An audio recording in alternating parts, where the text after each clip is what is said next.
မြန်မာနိုင်ငံမှာအေယာမငှက်ကြီးတွေတကယ်ရှိခဲ့ပါတယ်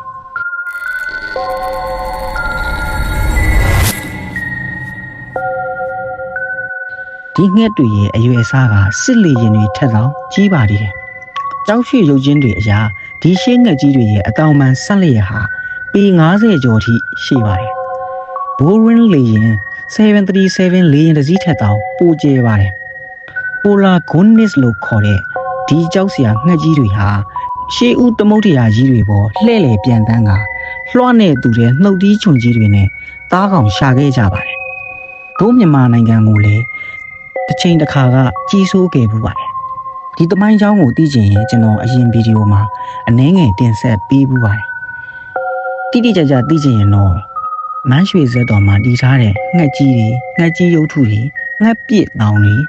ငှက်ပေါက်ကျွန်းတွေဆိုတာရှိနေပါတယ်ဒါတွေဟာတကယ်ဖြစ်နိုင်တယ်လို့ယူဆရပါတယ်